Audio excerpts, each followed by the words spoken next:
I'm back. It's Monday, and I am super excited about today. To be honest with you guys, I have been racking my brains as to what to talk about today, and gone through my normal sort of process of thinking about these things this morning and kind of coming up empty, to be honest. And then all of a sudden, I got sent this WhatsApp message with the absolute perfect message for today. Just blown away. So thank you. So what I'm going to do today is I'm going to read something to you. This was not my own thought or written by me, but I absolutely endorse this and absolutely believe that this is exactly what we should be doing. So I'm going to read this to you, and then we can elaborate on it a little bit, and get going with it. So I'm really stoked. So we need to get better at telling the truth with love. And it's not just the telling of the truth with love, but also the listening as well. If we remain the kind of people who don't tell the truth and do it with love, we can't expect others to change. If we don't tell the truth, we end up flattering rather than honoring others. We end up protecting deception rather than exposing it. And at best, we end up unintentionally enabling an individual to stay stuck for a while. So at best, we end up unintentionally enabling. At worst, we end up unintentionally enabling strategies that impact whole communities long term. So this is so interesting to me, and I agree 100%. If we remain the kind of people who can't hear and listen to the truth, we end up isolating in our immaturity and woundedness. That's incredible. You know, if we remain the kind of people who can't hear and listen to the truth, we end up isolated in our immaturity and woundedness. If we can't listen to the truth, we end up stuck in our self-deception. We end up completely surprised by the sudden and unexpected reactions of others when they finally lose their patience with us.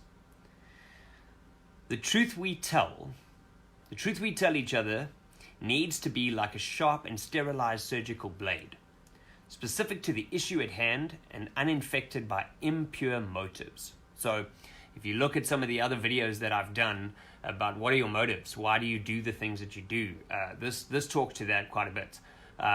Cutting so easily between the health and unhealthy areas of the relationship, rather than bluntly applying pressure that just bruises and damages the relationship further. The truth we listen to must be allowed to do the work in us, rather than being defensively shielded against by our best armor and arguments. And finally, love.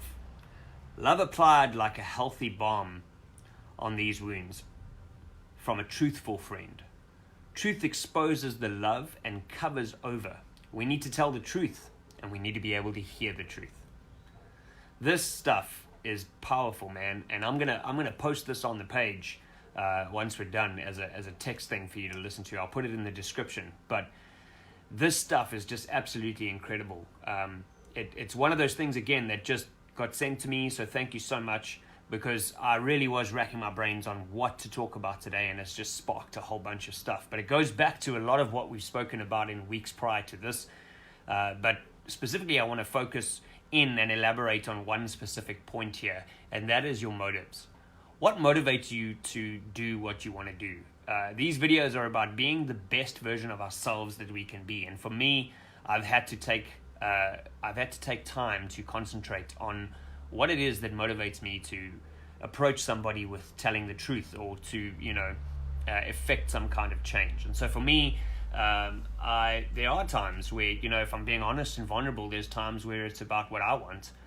It's times where I'm clever with my words, and I'm able to convince people or persuade people of a certain way of looking at certain things. But the question is, why am I doing that? And telling the truth in love doesn't mean you have to pander. It doesn't mean that you have to be soft necessarily. It means that it needs to be done because your motivation is love, because you love somebody. And I think that most of us see through our own agenda, or whether it is said out of love and care for the person that we're talking to or hearing it from. I think that's the other thing we need to take into consideration here, is that we need to tell the truth in love and get better at this, but we also need to get better at listening to the truth. So I hope that's been helpful. It's a short one this week, but that is amazing. I'm going to definitely put this into the description below and let you guys read it a couple of times so that it can really penetrate. But before I do that, we're going to go through it one more time just to recap. So essentially, we really need to get better at telling the truth with love. And not just telling of the truth with love, but the listening of it too.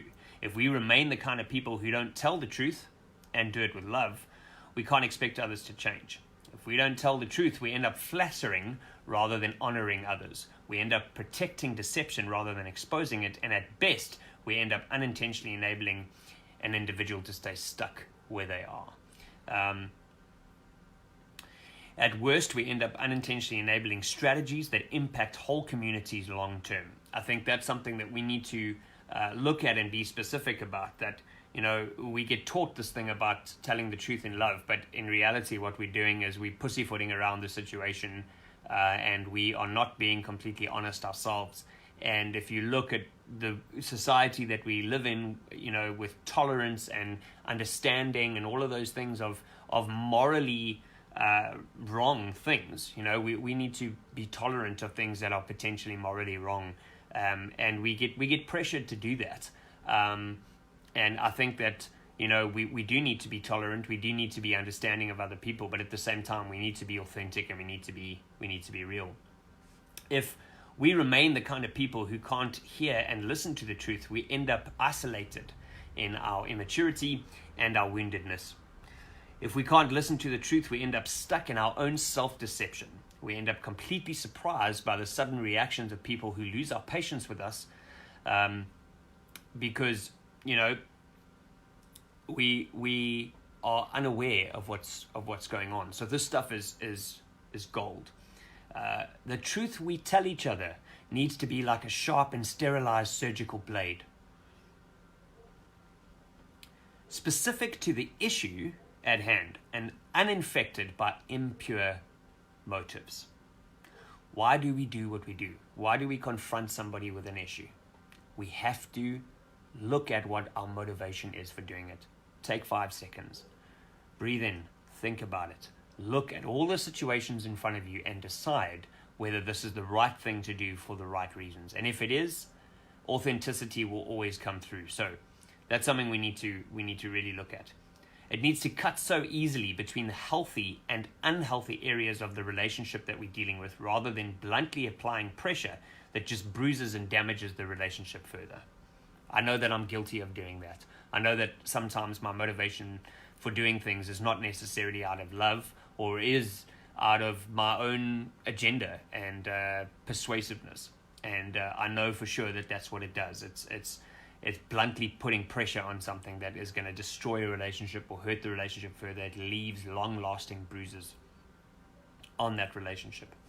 The truth we listen to must be allowed to do the work in us, rather than being defensively shielded against by our best armor and arguments. Now, again, this applies to me completely. I am, to say the least, I think I'm a relatively decent wordsmith. I have a quick brain, and I find myself often defensively using my intelligence and my ability to articulate things to manipulate the situation in a defensive way. And the truth is that I have to be honest with myself about that, and I have to change that by hearing the truth to better myself. 90% of people, if their motivation is correct, when they confront you with an issue that, using a surgical blade is sore, but it's really for the right reasons. And all of these videos are about becoming the best us that we can be. So I hope that's been helpful for you. I hope that we can continue to be the best us that we can be. It's Monday. Have a fantastic Monday and an even better week. We'll see you again next week. If you have any questions or comments, please leave them below. And I can't wait to hear about how this stuff is impacting your life. Thanks so much. Have a fantastic week. We'll see you again.